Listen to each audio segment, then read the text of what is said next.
Thank you. Thank you so much. I appreciate it. And thank you all so much for being here today to listen to this. And I'll tell you, before we start, really thank you guys. I threw them for a loop and threw them a couple of videos at the last minute here. And thank you guys for doing all the IT. There's no way I could have done all these wires. I have a hard time with the clap one lights, so I've been in big trouble.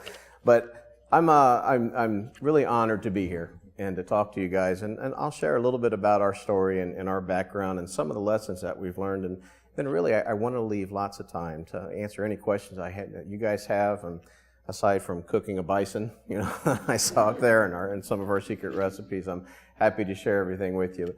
Before I start, I want to show a video about our team that these wonderful guys made, and it gives you a little idea and a little snapshot into our culture and who we are.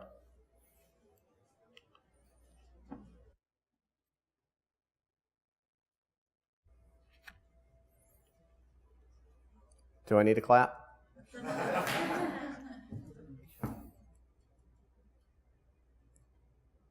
Well, there's really cool music right now, and I can do a narrative.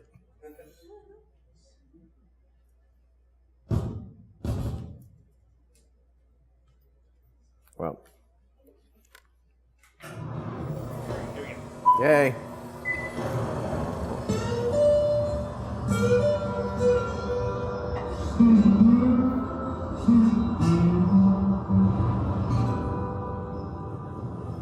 We started this business, the Smokehouse, back in 2009 as a ministry. We run things, the business very tight, and we've got an incredible team in place. But at the heart and the core of our culture is still using the business as a platform to help other people. We embody faith as one of our values. Faith is very important to me. To just feel at home. It's a second home, but it's work. That's awesome thing. It's just a really fun environment, and everyone's all about making time. When we come in the store, I love coming in and seeing everybody and giving them a big hug and finding out what's going on in their lives. And that's the type of culture that we have always operated the business as, a big family. The average day for me at Quarters, I walk in the door in the morning, I'm walking up front, I can work in the middleman station, I'm delivering food back and forth. One day I'm on register, one day I work sides. Sometimes I make fryers, occasionally I work floor position, when I'm talking to guests. It's really, really fun. There's always something to do.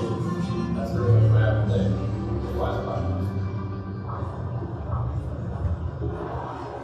My intent is to continue to grow, continue to create opportunities.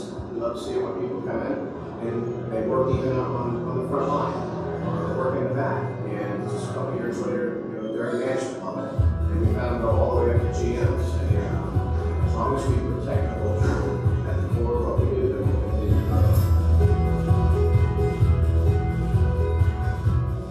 My prayer is that it's never just a job.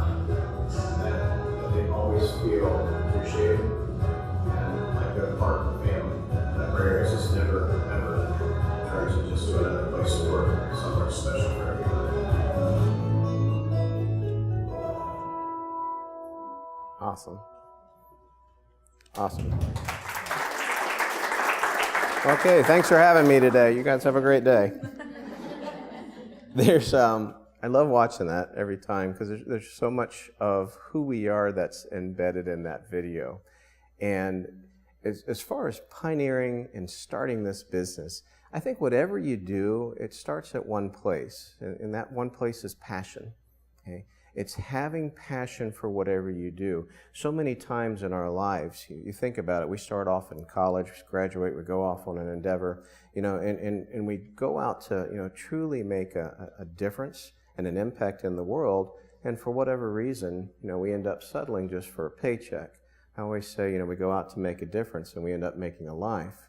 And, the difference between that, so many times we think that the more money we make, the happier we're going to be. Well, let me be the first to tell you that's not the case. As a matter of fact, the more money you make, the more complicated your life becomes. There's three things I believe that you get out of work, okay, what you're doing. The first one is you're doing something you're learning about, okay? The reason that you go to work every day, you're learning, you're growing, you're progressing toward an end or toward a study or something. Number two, you're doing something that you truly do enjoy, okay, that you get rewarded emotionally for what you do. And the third thing is you go into work every day because you're getting paid, you're making a living, okay? Now, as a lot of you folks can know, in your career, there's different seasons that you come in and out of, okay? And sometimes you have one of these things, sometimes you have all three. And when you have all three, what a blessing it is. But as a lot of you know, that's not the case most often. The one thing I will share is that at the end of the day, the reason that you're leaving your family, you're leaving your house, and you're doing something, okay, with your life, if you're not learning and you're not doing it because you're passionate about it, if it's all about the money, okay, you'll never find happiness in that. There is just a huge void that will exist inside of you that no matter what you do, you can't fill it. And I can say that because I found myself there. When I graduated college, I don't know if many of y'all know, but I was in healthcare for 20 years. And when I graduated, I had zero money, and I was in great debt, and my single goal was to become a president and CEO of a pharmaceutical company. Well, here I was, I think it was about 20 years after that, I was president of a $2.4 billion business and running it. And no matter what I was doing, I wasn't finding fulfillment. The reason being, it goes back to passion. You see, I believe when each of us are created and born, God gives us all specific gifts, okay? Those specific gifts allow us to be incredibly successful when our actions align to that gift, especially when we're doing the right purpose for the right reason, okay? I love it when you ask a little child, what do you want to be when you grow up? And, you hear great things. I want to be an astronaut. I want to be a doctor. I want to be an NBA basketball player, okay? What's beautiful about that, nobody has told them what they can't do yet. They haven't bought into any limitations. And I contend very much that those things, when they first answer that, that's what really God's put in your heart. If you asked me when I was a little boy, what do you want to do? First thing I would have said, I want to cook. I want to own a restaurant. It wasn't in our business, it wasn't in our family, there was no history in it whatsoever, and Lord knows, God bless my mom, the skill in the kitchen was not her favorite area, okay? And a matter of fact, I never forget, I used to cut grasses and stuff growing up, and the day I turned 16, back then you couldn't get a job until you turned 16, the day I turned 16, I grew up in Jacksonville, and there was a pizza place in San Marco area called The Loop. And I was so excited, I go and I apply, and I fill out the application, and on the application, what position you're applying for, and I put on there, okay, I'm applying for the cook, I'm going to be in the kitchen. So I get the call back, and all excited, I go to work, and I fill out the paperwork, and the manager's, going to introduce me. He grabs me by the shoulder and says, okay, let me walk through. He walks me through the kitchen, okay, through the dining room, through the kitchen, past all the cooks, into this back little dark corner over here. He says, congratulations, you're our dishwasher. And I said, oh, I'm so sorry, sir. There's a misunderstanding. I said, clearly on my application, I filled this out to be a cook. And he said, well, John, he says, that's not the way it works. You have to work hard and you'll earn your way up. I learned an incredibly valuable lesson that day because my head was down. I was like, man, this stinks. And that personification, it wasn't me. I'm extremely upbeat. I was extremely positive. And, and I kept my head down for a while. And I'll tell you the lesson that I learned. Okay? If you're not doing something you're passionate about, bring passion into what you're doing. Okay? And when you do, not only do you change your entire continence, but you change the entire environment and everybody around you. I always tell the folks who say they don't like their job and they're in the wrong place, the best, what can I do? Do it the best you can. What? Do it the best you can. The moment that you exceed expectations in your current position, you open up the opportunity to move to the next opportunity. And while your head is down and you're complaining, who's going to promote you? Who's going to move you? You've got to be positive. So I had to pull myself up. Now, back then, we used to have little tape recorders, okay? And some of you guys my age might remember this, you know. And, they had little blue handles on them, and they were yellow and different colors. And back then, you had to sit by the radio and wait for the song to come on, and you push 2 buttons down, play and record, to get it. And you had to do it in between, the DJ speaking. You never knew when the song's on. I'm trying to explain this to my daughter about 5-10 years ago, and she's like, Dad, why didn't you just download it? I said, I guess I was an idiot, honey. I don't know. So I brought in my tape recorder, and I made this tape, and it was just, Beach Boys and Van Halen, Stones, stuff that I listened to back in the 80s. And I put it up there, and I did it for my own edification, okay? I did it just to lift my spirits. Well, you know what? I learned something so valuable, okay? Yeah, my day went by so much faster, but you know what? People started coming around. Okay, I started attracting that positive energy that I put out, started attracting other people who were, whether they knew it or not, were seeking that. Okay, and before you know it, we're all hanging out over there, and I'm all about efficiency, so I'm timing how we're doing the dishes and got them all stacked up. I changed the way they were ordered. I said, well, this is really cool. We're having a great time with all these guys. So the next week I came in and I put tiki lights all above or all around my dishwashing station. And so, more and more people started coming around, and we got faster and faster. And before you know it, about 2-3 weeks go by.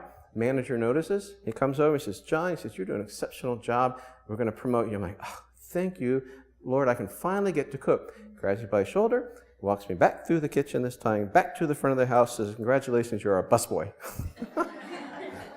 All my life, from high school on, I had to work my way through school, through college, and I did all the time in restaurants, okay?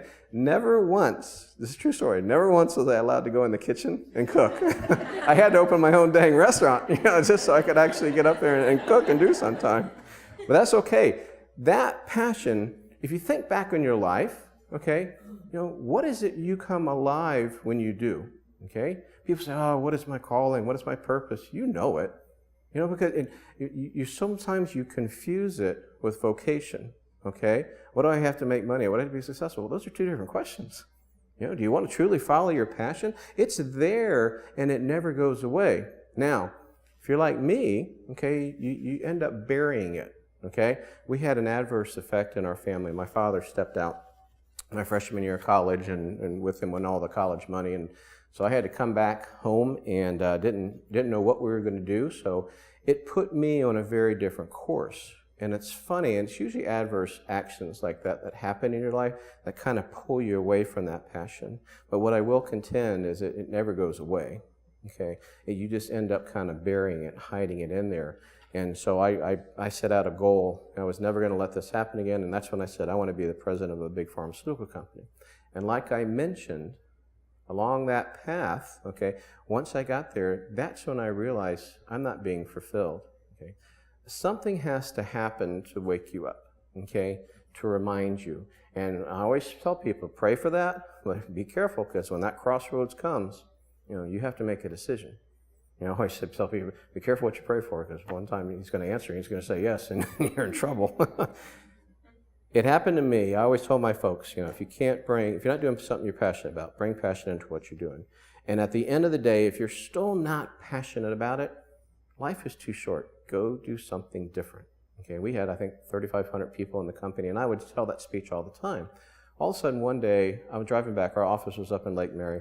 Driving back home down to Winter Park, and I'm talking to a former peer at Johnson & Johnson, and he's an executive vice president at the time. We're complaining about our jobs. Okay? And I got home and I said, something's not right. I have a great job. We got a great company. The stock is performing well. Something is not right. Right? I had to make that realization first, okay? I was in the wrong place. And you can't tell, if your heart's not into what you're doing, I always contend I'm stealing, okay? I'm not only stealing from the people that are paying me, I'm stealing from myself. I have that ability. God gave me that ability to be great at something. And what's amazing about that, nobody can stop you from being great at that except you. The moment you buy into a lie of why you can't do something, or why this dream is too big, or why there's too many challenges, you give up on it. And I always contend, no matter even what the roadblocks are, as long as you keep believing and pursuing it, you can achieve it. You can, and believe me, I promise you, the video that you just saw, it certainly didn't come easy. My wake up came about a week after that phone call.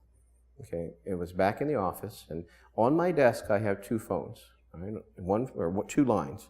One is a direct line, which only 2 or 3 people knew, okay, and the others went through I had 2 assistants at the time, all right, and they'd always get screened.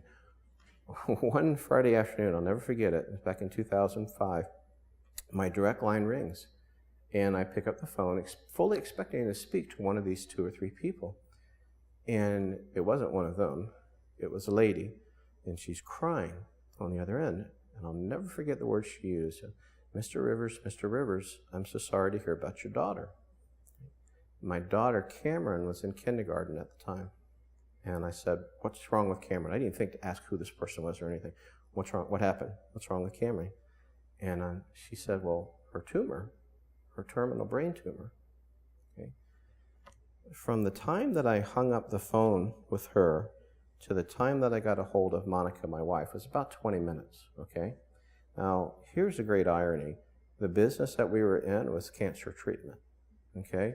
Even though after 20 years of being in this business, never once was I exposed or had any inclination whatsoever of what it's like for someone to have somebody that you love that much going through something you have absolutely zero control over, okay? I learned a valuable lesson from this. If money can solve the problem, it's not a true problem. And you think about it at that time, here I am the head of an oncology pharmacy. We treated patients. We had pharmacists, we had nurses, we had money, we had no matter what it took. Okay? None of that was going to make a difference. So when you're facing some of these challenges that you face in your life, put it in perspective. Keep it in perspective. If it's money can solve it, that's not a true problem. When you face something that big, I got a hold of Monica about 20 minutes later, okay? And thank goodness, thank God, it wasn't Cameron, okay? But those 20 minutes, that short purview into what it must be like for somebody to go through this, it shook me up so much. And I remember telling Monica, I said, we're going to find out who this family is, we're going to find out who this little girl is, and we're going to help them, okay? Here's the tricky part, right? We found this beautiful little girl. Her name was Megan, okay? Little Megan wasn't in Cameron's class. Little Megan didn't go to the same school Cameron did. She didn't go to the same church that we went to. We didn't live in the same neighborhood. There's no connection. There's no reason that phone call came into my desk that day. Not just my desk, but my private line. Right? I'll tell you the rest of the story, but let me tell you this first. To this day, 17, a lot of years later, 12 years later from it, to this day, we don't know who the phone call came from. And I know it wasn't a mistaken phone call because the words I remember are, Mr. Rivers, I'm so sorry to hear about your daughter.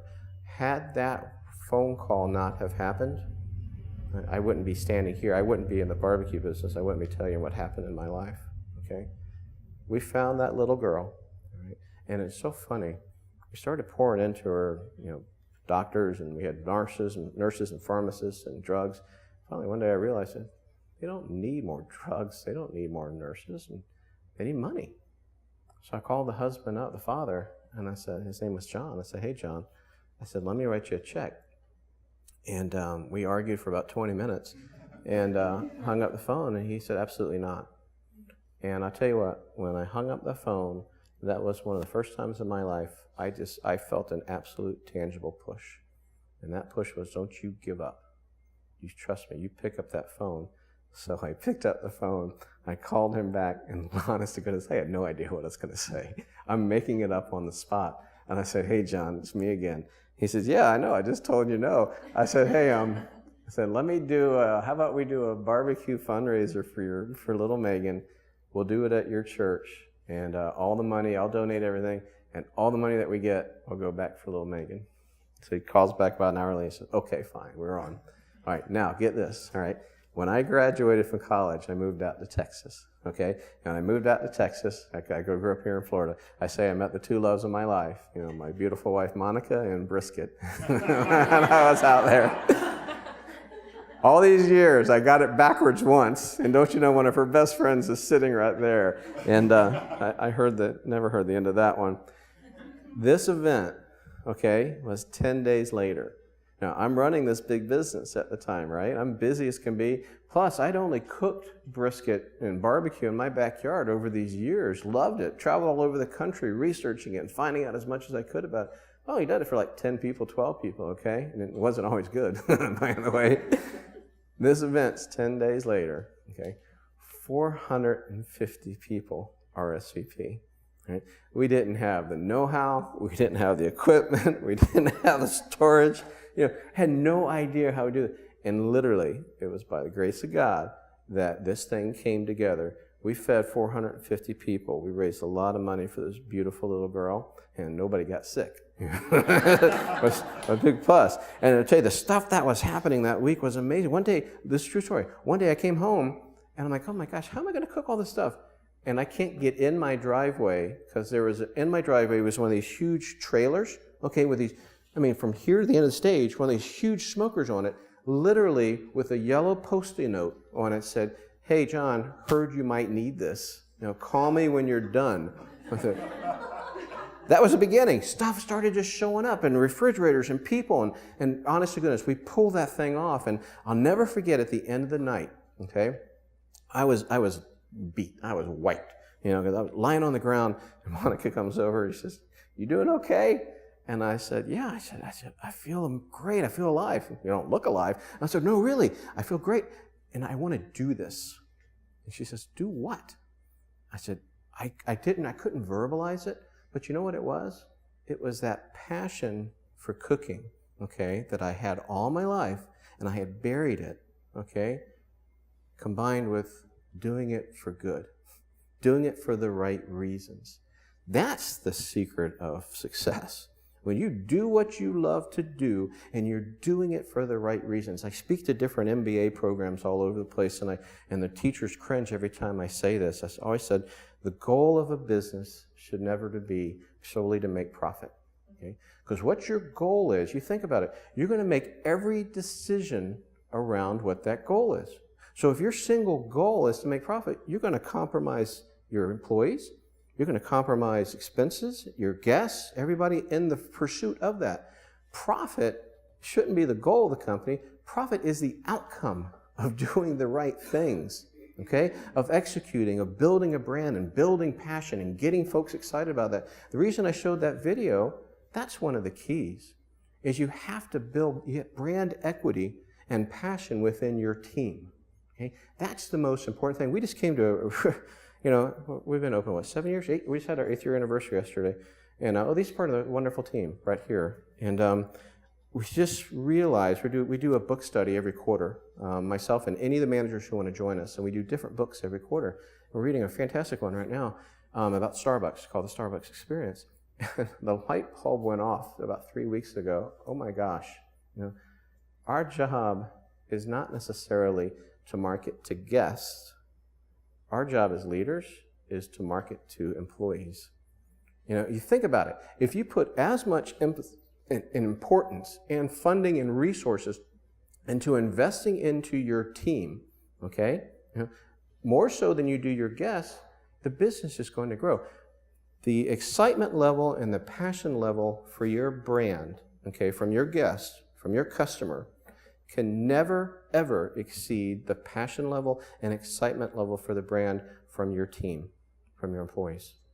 And you know what? If you're a leader in your company, the employee level of passion and brand excitement can never exceed that than the leader. If you want your brand to be accepted, you want your brand to be exciting, by the guests, you've got to focus on the people who touch the guests the most. That's the biggest backwards thing in corporate America. It's like this, okay? Here's the CEO who's making all these decisions. All the way down here, layer. Here's the guest. Who's the person farthest away from the guest making all the decisions? And we have taken an aggressive step to turn that around. We just created what was called a think tank with our team. And it's open. We do it once a month. It's a call-in, and anybody can participate from any of our 15 locations around and give ideas. And I said to the team, I said, before we start doing this, I said, I have a hunch that the best ideas are out there from the people who are touching the guests the very most. And absolutely, it has paid huge dividends. I made some notes, and I usually don't do this because usually I just tell our story. As you build your brand equity, okay, this is so important with today's community, and quite frankly, you guys that are in that age group that is the majority of the workplace today, okay? One of the keys to building brand equity has to be grounded in social consciousness. Okay? No longer, especially, and I think this is attuned and aligned to communication, and how easy information is accessible today. People can dissect a business in 2 minutes just by going on Google and finding out everything about them. And because of that, if people are so aligned to, okay, we need to help the community, we need to give back, we need to find ways to do it, you know what? That brand affinity is going to gravitate toward those companies that are doing the right things and good things. And if people, it goes back again, if your sole purpose is to make profit, you're going to compromise all of those steps. If your sole purpose is, we're so thankful this started as a ministry and we've kept it as a ministry. We put out, my CFO was not happy with this last year. I was ecstatic about it, and our investors weren't too happy either. But last year of our 8 years of existence was the first year ever that the amount that we put out through our foundation actually exceeded the amount that we ended up keeping as net profit. And again, they weren't happy about it, but I loved it. I absolutely loved it. And it just continues to reiterate that purpose of why we do what we do. I'm going to share another video with you. This one, actually, you guys will be the first in Orlando to see this. We have a foundation. We talk about purpose all the time, okay? Oh, you're taping this, aren't you? Oh, shoot. I'm going to get in trouble. We're building a farm, okay? We're building a big farm. Let me show you this, and I'll tell you a little bit about it.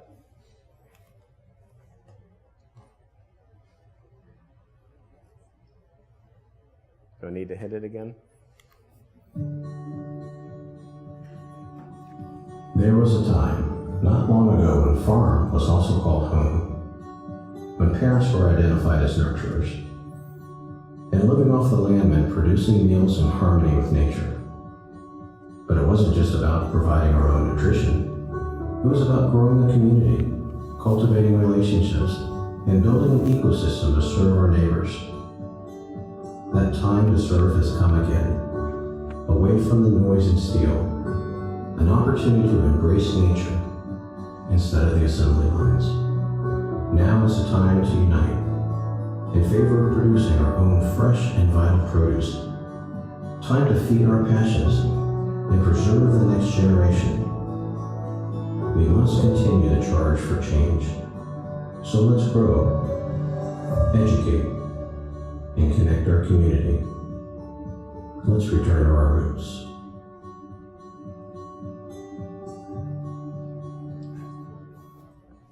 Yay.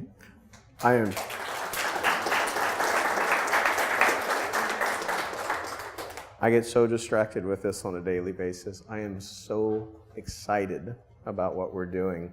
And the reason that I'm excited about it, I've searched for all these years. We've had our foundation. We always give back over the years, but what's really going to be lasting? Okay? What's going to be there? How are we going to make a permanent thumbprint, okay, on the community that's helpful for long after we're gone? Be it generational. And it's funny, we kept looking for different models, and finally one day I realized, what? Let's leverage what we control.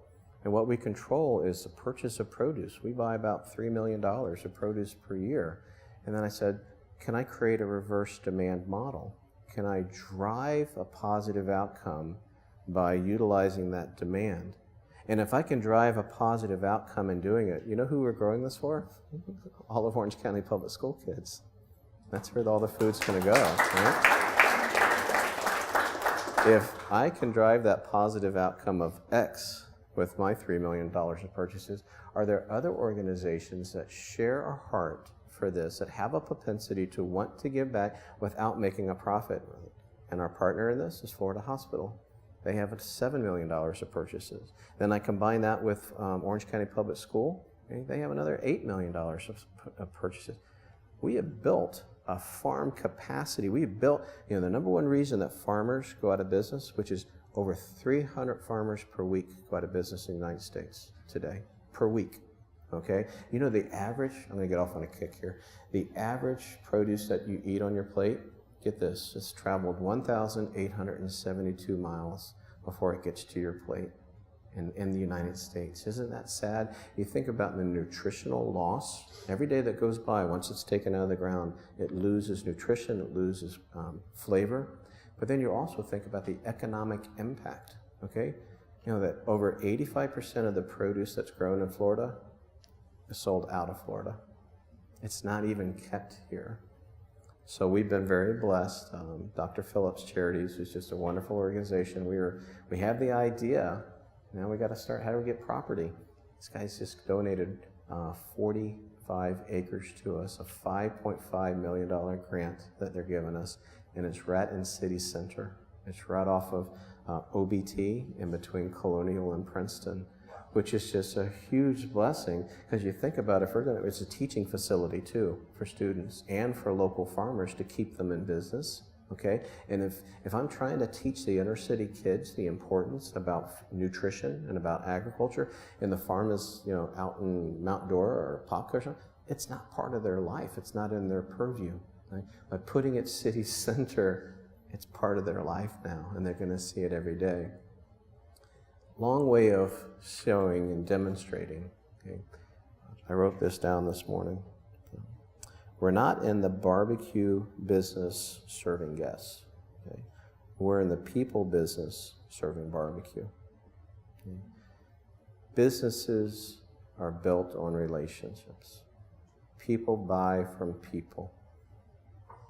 People work for people too. They don't work for organizations. If you're not inspired by your leader, it won't be long until you move on to somewhere different. Okay? People buy from people. Okay? All this is based on relationships.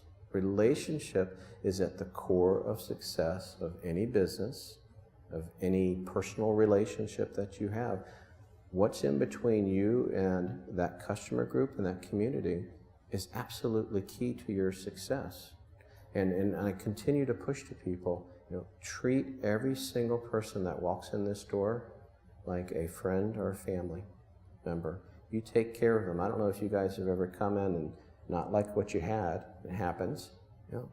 Our team is, don't ask questions. Just get them something different. And if they want to combine two different crazy things on a sandwich, we pray they never say no. Somebody wants to do it, absolutely. We never shut the doors. We never lock until 15 minutes after the last person leaves, even if that's an hour after closing time and we're running out of food. And if someone wants to come in early, we might not have everything, but if they want some coleslaw and pulled pork, give them coleslaw and pulled pork. Relationship is the key to success. That relationship, your relationship, I believe, upstairs is first. If your heart's not in the right place, it's hard to have that foundation anywhere else. Relationship between you and your team, okay? It's trust. Someone asked me the other day what leadership was, and I do believe very much it starts with creating a vision and motivating people to follow it. But then after that, it's transparency. You have to be vulnerable. You have to be honest. You're not going to follow somebody you don't trust. You've got to have that, absolute unabashed transparency and being able to say, oh, shoot, I messed up. And quite frankly, when you do, you think about it, now you've humanized your position, and now you can relate so much better to your team. And not only with them, it's the relationship with the community. We are so fortunate that we started off, for 4 years we ran the ministry out of my garage, the barbecue ministry I mentioned earlier. 4 years we never once charged anybody for what we did, okay? Matter of fact, that last year in the garage, I retired, by the way. I resigned from the healthcare position right after that story, that phone call I told you about, because I was not in the right place. What's really interesting, if you realize you're not in the right place and you're waiting for the right moment to go to the next place, you won't find it sometimes. Sometimes you have to leave the wrong place to allow yourself to be positioned to get in the right place. And if you wait and wait and wait and wait and wait for perfect conditions, there are no perfect conditions. You'll miss that opportunity. If you're in somewhere that you know is not right, move yourself out of it, okay? And you will find that right place. And the longer you sit, the longer you become complacent in what you're doing. That's the last point I want to share with you, and it really go back to the subject matter of pioneering. You know, the number one thing that companies, people, relationships, whatever, risk that they run, the thing that, am I on still? That they face is complacency. And one of the number one things that drives complacency and contributes to it, is it me? I'm probably hitting it over here. It's, oh yeah, stereo, is success. The more successful you become, okay, the more easy it is just to keep doing the same thing. Well, I share it with my team all the time, you know, especially when we're blessed with success. I light that fire of panic. You know what? Because you think about it, when you start a business, right, you're going to start doing something completely different that sets you apart and unique in the marketplace, okay? That puts you here when the market is here. Well, guess what? This market evolution never, ever stops. It continues to go like that. So if you stop and the rest of the market is going forward, you're going backward. You're losing ground. And there's a constant vigilance on urgency of staying current, of changing, of finding out, you know, the customer group continues to change, the community continues to change. You don't know this if you don't have that relationship with the community, if you're not talking to them on a regular basis. Those relationships are absolutely fundamental for a success of whatever you do. I'll tell you what, can I have my phone? I'm going to share something with you in closing. Thank you, Kelly. This is Kelly. She's one of our greatest designers ever known to mankind. This is a saying that Nelson Mandela gave at his acceptance speech when he became president, and it has had a resounding impact on me and my life. And I'll leave you with this. As he said, our deepest fear is not that we are inadequate. Our deepest fear is that we are powerful beyond measure and capable of achieving all that we are called to do. It is our light, not our darkness, that frightens us the most. If you've got something in your heart and it's stirring and it's pushing you, I pray that you have that courage to pursue it, and I pray that you never, ever listen to anybody who tells you what you can't do. The person that gives up on it the first and the most is you. That dream never dies until you give up on it. All right? Well, good luck to you guys, and God bless you.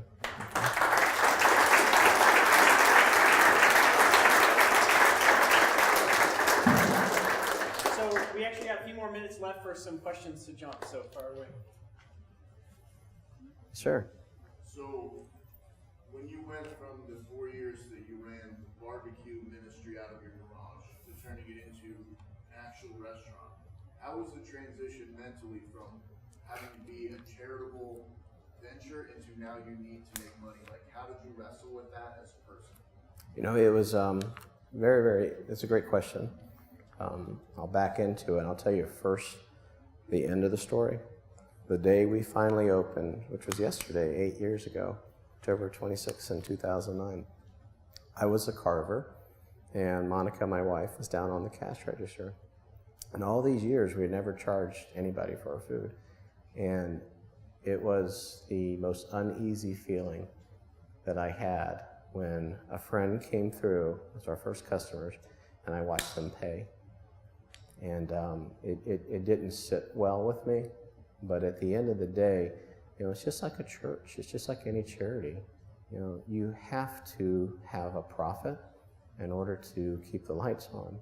And the message, the delineation of the message to the team is because you have to be good stewards with the gift of the business, okay? Which means you have to run it responsibly, which means you have to produce profit, right? Getting the team to understand the why, okay? The what you do is less important than the why you do it, okay? And having them understand every brisket sandwich you serve, okay, enables us to help another person. And once they understand the mission of what you do, okay, that's behind it, you will drive to produce more profit. As long as too as they understand and trust, that why. You're not just doing this to make more money. You're doing it to help more people. Last year, our foundation, we touched on, I think it was 893 different organizations and families. And this year, I tell them not to tell me the number till the end of the year. And I believe and pray it'll be double of that. And before we even do anything on the farm. But that transition has to happen mentally. As long as you keep track and you keep vigilant on what your purpose is. You run a business on the purpose, okay? You got to have profit, you got to have marketing, you got to have team, you got to have PR, all of that's just a piece of it, but the purpose doesn't wane. That's a great question. Yes, ma'am. I have a question on the topic of transition. So I've read statistically whenever you have a business, right? It's a great business, like when you guys started on Fairbanks in that smaller building, and the line was out the door. When you upsize, a lot of times that's really scary because you could make it or break it at that point. So I'm interested in your business strategy and kind of the pivot that you took in that moment when you were like, okay, it's time to take things to the next level. Were you nervous? What did that transition look like to you? Moving into the bigger building. That fear of failure, never subsides. And people who tell you that it's not, they're lying. It's all a risk. And quite frankly, that's what motivates so many times. If you look at our history, that move to the bigger place was actually our third move. We opened Winter Park first. The biggest leap was opening number 2, was Winter Garden. And then opening number 3 was Longwood. Then we moved Winter Park. Okay? And the reason, I remember one day, I used to be the carver all the time, and my operating partner was next to me, and we'd flip-flop, he'd do the sandwiches. And one day after lunch, about 4 months into it, I said, okay, I have to go run an errand today. I gotta go to Costco. I went to Costco, and literally I paced for an hour, okay? Didn't buy a thing. And this is when the place was blowing up, and we had people everywhere, and we're learning stuff. I came back, and it took him to the next day to realize, he says, why'd you go to Costco yesterday? I said, oh, I had to go get some. What'd you get? Nothing. He says, why did you go to Costco yesterday? And I said, Jeff is his name. I said, if 6 months, if a year from now, I'm still here carving, we will never grow. I have to be able to step out and trust that we've got the infrastructure that we built that can run the business in my absence in this role. That was the first key step to strategic growth. I always tell my managers, I want you to come into the meeting next week, and they do this once a year, our GMs. Tell me, I want you on a piece of paper, write down who's going to take your place in your position. And they look like me, oh my gosh, I'm moving up. I said, I cannot promote you, I cannot move you, I cannot grow my business until I know that the core functionality of what you're doing is taken care of. And what that establishes, they identify the person, we say yes, and they begin to pour into them. They are trainer, intentionally, and to do that. Now, the strategy of growth has always been, there's no time, there's no pressure on that piece, and I'm very thankful for that. Our growth strategy is to build out concentrically. If you drop a pin at Winter Park, okay, and you draw concentric circles coming out from it, okay, the lighter the circles become, okay, the less brand awareness there is. Okay? Our strategy had always been, I'm going to build on one of the outside rims of one of the medium circles in the beginning, when we had just one, so that I can leverage that brand awareness without having to deploy a lot of assets into advertising and starting over again. And then what was really interesting that I learned is, now I had 2 circles going, okay? The rollover where they connect, it wasn't one-for-one impact anymore. All of a sudden it was an exponential impact. Where I had 2 community interfaces going, the brand grew even faster That's why we went to Longwood next. That's why we went to, I think, our first step out of Orlando was Gainesville. Okay, the reason that I went there, I had circles. You know what the circle was? It was the carrier. It was the students from here who went to Gainesville. They brought my brand with me. And on the back end of that, what happens to all those students when they graduate? They're going to take my brand to Atlanta, to Tallahassee, to Tampa, so-and-so. And so that was part of that strategy. And so we have grown concentrically. We're taking our biggest risk right now, which is our biggest step out of Florida into Atlanta. And I'm proving why this model worked and why you don't want to do that until you've got that brand. It's a slow start up there.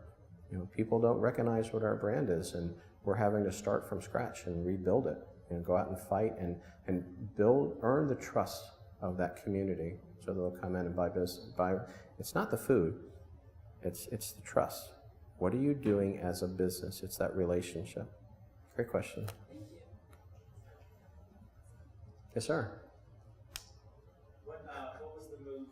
Why the move from Texas to Central Florida? My personal move? Yeah, because you were raised in Jacksonville, you went to Texas. Yeah, I went to Texas. Oh gosh, that's a long story. I was selling healthcare at the time, and my last class in marketing in school, I went to Florida State, and my last class up there was you had to design a business and write the marketing plan. You actually had to file for the license and all this stuff. And I came up with this idea back when the redfish market was depleted of combining catfish farming with saltwater growth and raising redfish. And got my A, moved out to Texas, and about 6 months, 8 months later, my professor called, said, "John, do you remember me?" And I said, "Yeah." He says, "Hey, your grant got approved." I said, "What grant?" He said, "Your business model, your grant got approved for $750,000 by the national blah, blah, blah, whatever it was." So I hightailed it out to Texas. I came back here to start that business and left my job, left everything. Here's the thing, you don't get grant money, okay, until you open the business, okay? This was back in 91.